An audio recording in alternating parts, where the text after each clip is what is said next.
Hey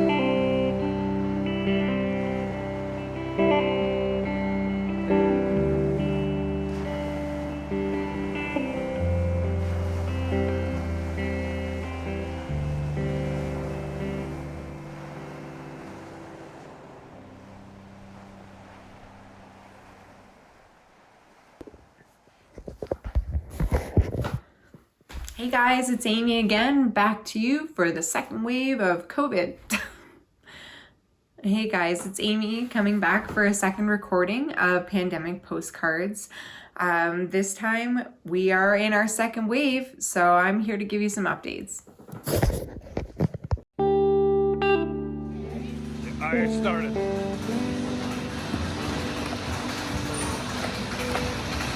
How's that? Dang. So at the beginning of the pandemic, I was working at a local asparagus farm to help out as they didn't have enough workers for the harvest. I ended up getting a sore throat after a few weeks, so my public health officials told me to stay home to be safe, because at that point we weren't able to get tests whenever we just weren't feeling well and we had to get referrals and all that. By the time I went back to work, there wasn't enough work for the night shift to continue, so I couldn't continue to work there because I had to stay home with my kids. The good thing about being home all day with nothing to do was it helped me dive deep into my passion, which is growing heirloom vegetables. So I actually started a business during the pandemic, weekly vegetable boxes for local families, all heirlooms, and they're grown in a traditional way with no pesticides or sprays or anything like that, using regenerative farming practices. So my little business, Vintage Adulting, went the entire summer and it went very well, especially considering we're in a pandemic and it was my first year. Run away like the other ones because she thinks she's a person. As summer went into fall, they announced that kids were going back to school. My one daughter has asthma and really struggles with the mask, so we decided that if she wasn't healthy enough to go and wear a mask all day, then we probably shouldn't be sending her to school. So luckily my jobs made it so that I was able to stay home with them and work, which is a whole other mountain, but that was what we decided to do for our kids. I felt in making that decision, we went back and forth whether or not to send them a bunch of times. It didn't feel like there was a good option. It felt like both options were not ideal, and everybody just kind of had to pick what was best for their own family. There was a lot of judgments and things like that, but you just brush it aside and you got to do what's best for your family. One thing that I found is no kid learns the same. I have one kid who's hyper organized. She has a little letterboard of what she's gonna do that day. My youngest, however, is not really here for the online learning. She's in kindergarten, so it's a little tricky for her to sit through the meetings, but the teachers have really rocked it. They're very patient with the parents. I just really hope that they're taking it easy. I mean, it's kind of a transition in terms of from the classroom to online, because in the classroom, not only are you trying to teach them, but you're also trying to have them maintain order, I guess you'd say. So it's different in a home scenario because you're trying to teach them, but you can't really control the home order, what's happening at home. Most of April, I was really just trying to survive mentally, trying not to panic when I'm at the grocery store. But I would say the best advice that I could give myself back in April would be, you're here for the long stretch. So get used to it, do your best, stay away from other people, do what they tell you to do. As hard as it is to wear a mask all the time, it's not comfortable. I have asthma. Sometimes it's hard to breathe, but I am 100% willing to do that in the greater good to help other people. There's a lot of pain, there's a lot of anxiety, there's a lot of fear, especially online. But just find that silver lining, find that one thing that you're grateful for, and that might keep you going through the second wave. just lean into that. Go back to what you learned from the first half of this pandemic, or quarter, I don't know, who knows how long it's going to go on for. Find that thing that brought you joy, that helped you get through the day, and just lean into it. Go for a walk, knit, find a hobby, binge watch movies. That's one thing, advice that I would give for the second wave, would to just be find your joy. Find what makes you happy and hold on to it with everything you have.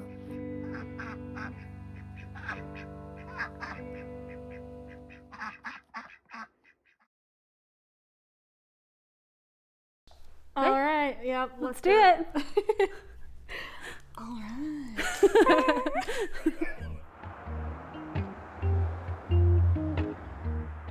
What have we been doing since the spring, Leanne? We have been doing a lot. Everything. So much stuff. We have been so busy since the spring. We have not stopped. It's almost like every day, every week, every month has been a new thing to figure out, a new challenge to overcome, a new restriction, new precaution to adapt to. The world is continually changing, and we are continually adapting to fit, to make sure Art with Heart survives within that change.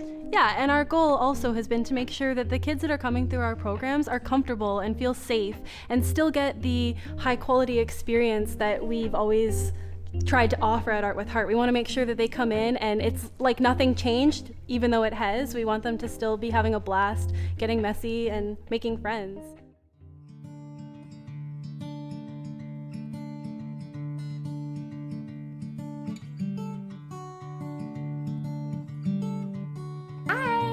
Thanks for watching our Welcome to Art with Heart Summer Camp video. Our creativity-inspiring, artsy fun, jam-packed day camps have been a popular hit amongst young people in Norfolk County for 5 years. Due to the global pandemic COVID-19, things will be a bit different at summer camp this year. On one hand, when a new restriction or a new precaution comes out, me and Leanne just kind of go, great, cool. Yeah. All right, what are we gonna do with this one? One thing that people have said is, how can you still be laughing? How can you still be smiling through this? But how can you do anything but? How could we not? We have to. Like, our whole purpose in this space and in this community is to create happiness and joy, and we can't do that if we don't have that mentality. So we have to project that, and we just find the positivity in everything that we're doing. And the positivity is the kids. Like, there's been kids come through these doors and it's been their first time interacting with the outside world since the pandemic began. And it like grabs your heart, and they're like, their eyes are wide, they're looking around, the space is so bright and beautiful, and this person is wearing a mask and a face shield, but they're smiling at you and they're talking to you, and they're like, and you know, it takes them a few seconds and they're like kind of digesting it all. We have been preparing for a second wave to come. We are in a better place in sense of we're preparing for it. We know what to do if it comes. We know to switch some things to online. We already have online classes that we are currently running, so that is good. Just the main issue is we're still coming in from behind, and I think we'll be coming in from behind for a while. So I'm not sure. I'm not sure what how a second wave will impact us. Will it push us even farther back? Probably. Will it push us far enough back that we'll never come back? I have no idea. We hope not. We hope not. Me and Leanne don't give up. We just don't. Not an option. It's just not our thing. So, what advice would we give ourselves back when the pandemic began, like the week it all went down? That's a tricky one. I know. Probably it's not going to be as bad as you think, because I think we were really expecting. Was it though? Wasn't it? don't know. I think it was as bad as No, we I think no. I mean, it's not as bad as you think it's going to be, in that we are going to be able to adapt. Yes. Right? Like we are going to figure out the ways that how to get through, and we will get back to running things and being able to teach. And I think that when we first shut down, like we thought it wasn't going to be for that long, but we also thought, how are we going to do this? It's true. How can we teach? How can we do what we do when we can't be in person? Like, how do we do that? I think my advice to myself, to lean into the love, like just to lean into the love around me, like to lean into my bestest friend, and to lean into like the love with my kids and to my family and my friends. I have some more advice that I would give myself. Don't kill Nikki. I have more advice. Don't kill Ian.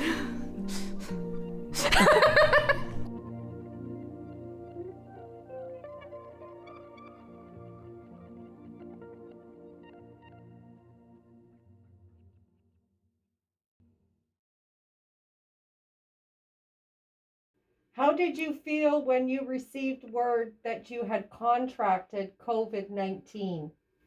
I was stunned. I was shocked. I called my daughter Brenda, told her, tell the family not to call me.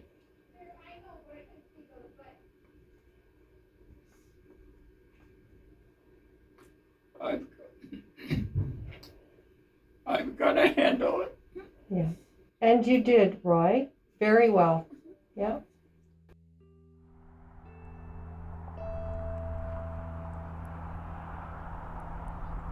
Hi, I'm Jennifer Jacob, Administrator for Grandview Lodge Long-Term Care Home in Dunnville, Ontario.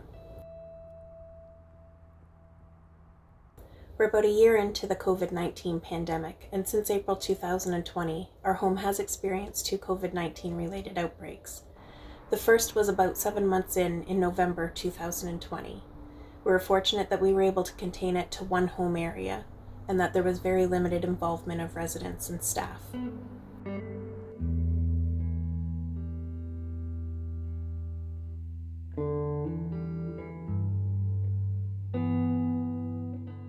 For some of the residents living in our home, it was quite possible that this may be their last Christmas, and the staff were determined to make sure that it would be great. We decided to turn our backyard into a winter wonderland with Christmas lights, and to tour the residents through the winter wonderland, allowing their essential caregiver to accompany them. Hi, my name is Tracy Berkeley, and I'm a PSW at Grandview Lodge in Dunnville, Ontario. My life has been busy and stressful adjusting to the new normal since April. It pretty much consists of working and being home as ordered. The ever-changing mandates and directives oftentimes require our staff to be adaptable and flexible, often receiving in-the-moment teaching for new best practice guidelines that we've become aware of. I think we've learned to look to each other for more strength and support, which has been wonderful. And staff were tremendous. They could recognize how I felt. And they bent over backwards. But that was that. I've had days where I felt like I can't do it anymore. I've cried and I've worried. I've been miserable because I'm stressed.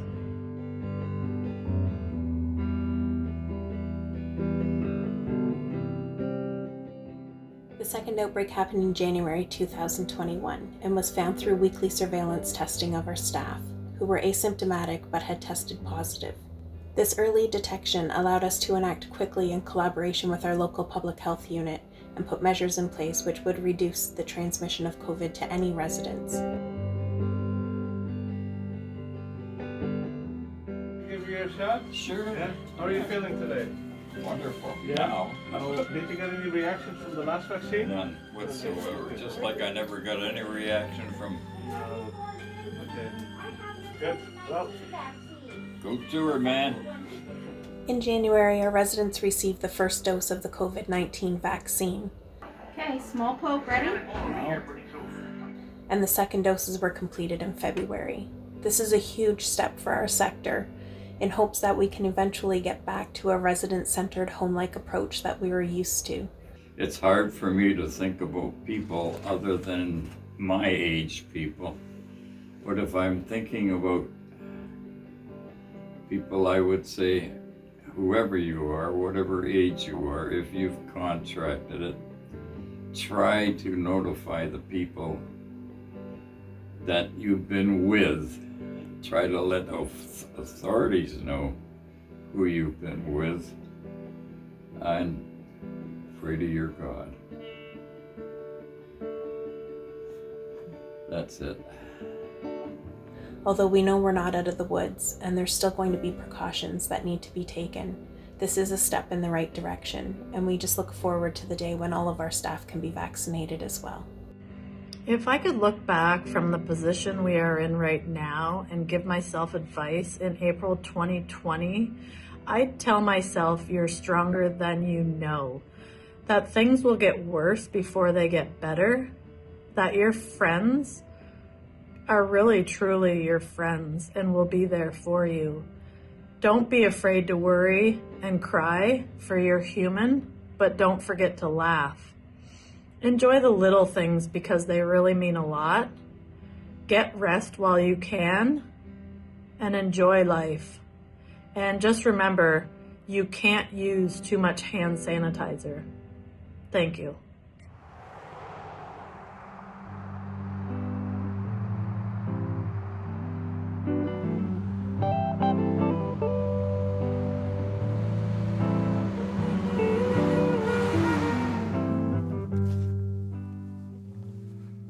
Reverend Kenneth Bruton was the rector of St. Paul's Anglican Church in Jarvis, Ontario from 1955 until 1963.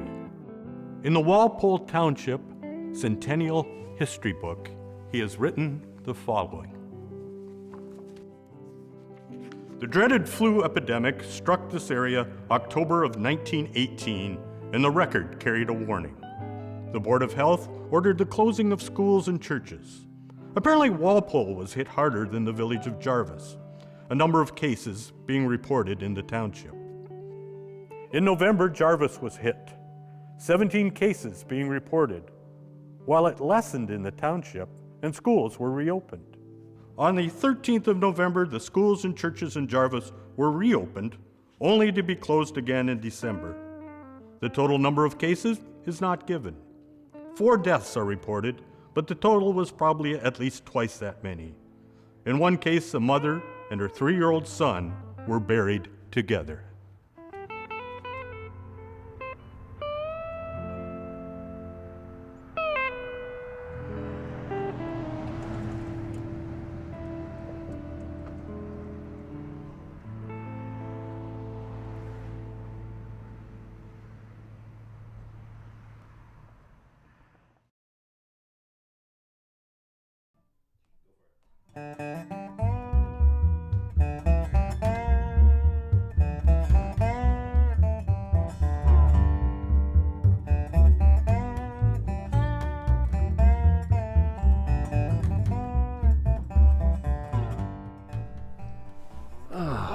Yeah. We've been wearing masks now since the beginning of our adventure, which is about 10 months. Yep. 1st of February it started. What an ordeal. Well, we've been spending time basically at home, like we were supposed to. I've been spending time outside. Our youngest son is getting married next year, and the reception is outside here. So that's given me all kinds of time to do things like, restain all the decks and all the metal railings, which we have a lot of, to be sanded and then repainted and stuff. So that's all done now, but it gave me a relaxed time all summer in order to get this done rather than trying to be in a rush next year. I've been buried in the garage. I got a 1960 MGA that I took right down to nothing and started over again, and I use that as a replacement for socializing. I just bury myself out there and work away. It's been a learning thing. When you think back in February, how little we knew, and that's not just us, but the medical experts as well. But people are people, and they still do the same stupid stuff. And, you know, if you don't believe this is real, or you don't think you're going to get it, that's fine. And if you don't want to wear your mask, don't wear your mask. Just don't go any place where you're supposed to wear the mask. And stay away from me. You know, it's simple. But you know, when you look back at the boat and the fact that, you know, we were completely isolated, everything was sanitized, and masks were worn, and gloves were worn, and all of that, and it still ran rampant on the boat. You have to take at least the minimal safeguards to protect yourself and your loved ones. It bothers me, especially when people have told me directly that they think, oh, it's a hoax or it's bullshit.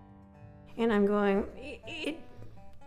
it's like, it's people, they've already made up their minds, and it doesn't really matter how much you tell them, how much you encourage them to engage the critical thinking. Their minds are already made up. My concern is pandemic fatigue, and that people are, you know, they're tired of this, they're tired of not being able to hug people close to them.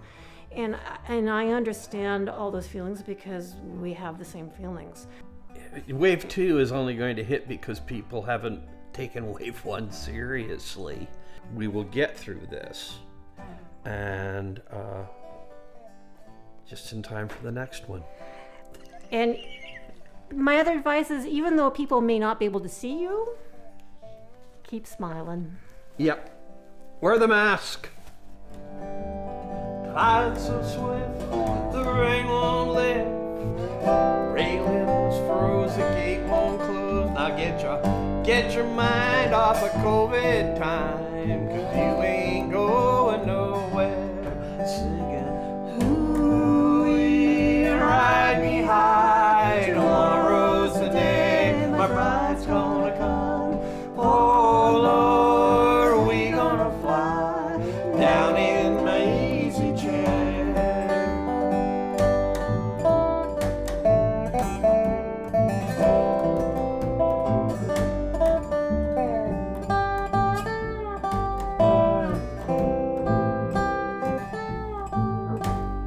Singing, ooh, ride me high. Tomorrow's the day my bride's gonna come.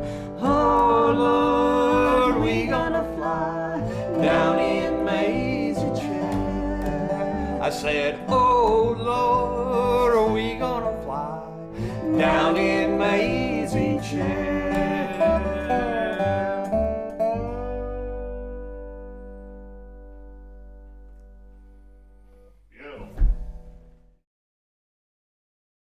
Is anybody out there? Or have y'all gone away? Is anybody out there? Or have y'all gone away? 'Cause I know there was a crowd here. I saw it just the other day. Oh, I know there was a crowd here. I saw it just the other day. Are you asleep or you awake? Are you asleep or you awake? Are you asleep or you awake?